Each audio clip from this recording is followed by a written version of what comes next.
Hi again, it's Shelley Swayne, the USD 407 Superintendent, and I'm back with 6 Minutes with Swayne. It's been too long since we've had this conversation here in the community, and so I am super excited to come back to you with a few questions and thoughts and ideas that came my way recently. One thing that came my way just this week, actually very recently, was that the community in USD 407 is receiving their tax bills for next year. On that tax bill, it was interesting or intriguing to some folks that their mill levy assessment for USD 407 actually went down by a mill. That's true. Not because we don't need the mills or the money, but simply because we build our budget back in July based on assessed valuation. And if the value of the mill, meaning our value of our homes and property, goes up, then the value of that mill also goes up. And so reflectively, we build the budget based on what we need, not on the total number of mills. And so that need equals this number of mills. And yes, you will notice that we went down by a mill because we try to not ever overtax our folks based on mill levies, but rather just based on our operating expenses and need. The second thing I want to talk to you about is something brand new. We at USD 407 are building our 21-20 school calendar. And one of the things that we're talking about is a set or opportunity for a heat schedule based on the needs in our buildings and facilities, because we know from this year as well as many years past that it's really uncomfortable and hard to manage for many of our staff and our students. And we value our staff especially, as well as our students, to take that into consideration as we're building our schedule. And so we have two options for that. One, we're thinking about doing it on a day-by-day basis. So looking at the weather forecast and trying to understand where Mother Nature's at and outguess Mother Nature. And so we would, on a day before or a couple of days before basis, alert our community that we would be on a heat schedule tomorrow or the next day, or in the future, in the very near future. The other option we're looking at, secondly, is that we would set a schedule that is absolute, that says for the first 3 to 5 weeks of school, beginning around August 20th, the school schedule will be in a heat schedule so that parents or staff could plan and understand what that would be without the day-by-day alert. Now, we're risking a couple of different things in both of those schedules, but I, and here at USD 407, would love to hear what you guys think about that in our community.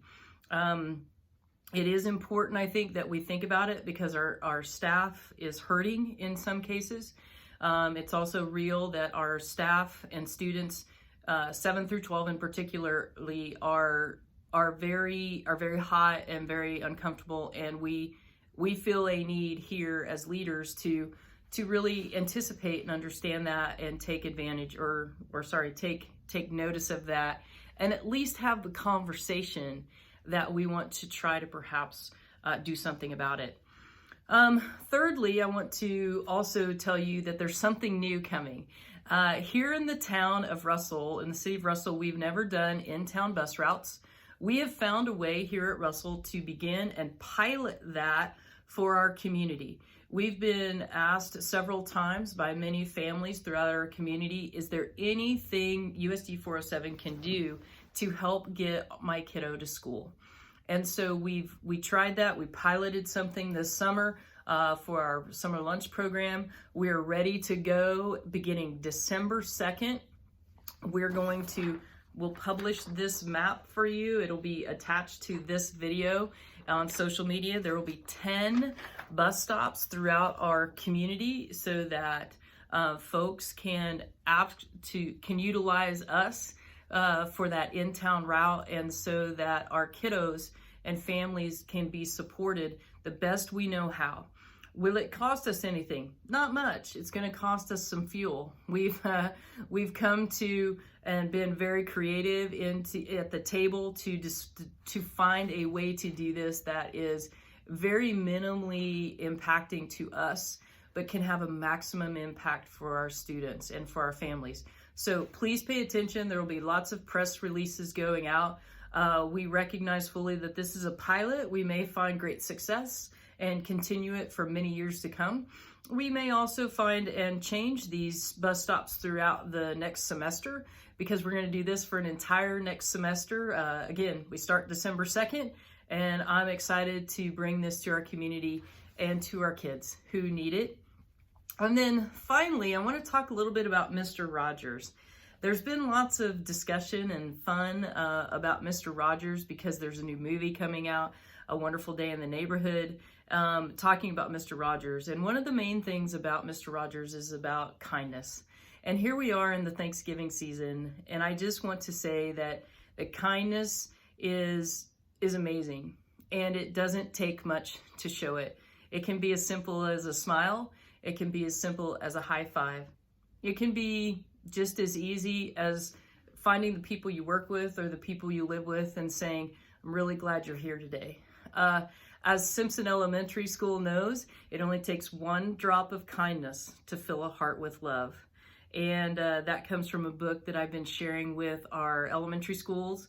I'm sharing it with Bickerdike very soon before Christmas. And what I also want to say is that kindness is not a day. Kindness is a way. It's a way of living and a way of life and a way of perception. And so as I reflect in this time about what I am thankful for, I'm very thankful for not just my career, but our community here in Russell, for our kids that come every day, for our staff that comes every day, and that we are truly Kids First 407. And I say to my kids and to my staff, I love you, and there's nothing you can do about it. Thanks for joining me on this 6 Minutes with Swayne. You guys have a wonderful holiday break. Enjoy your family and show that kindness. It's a way, not just a day.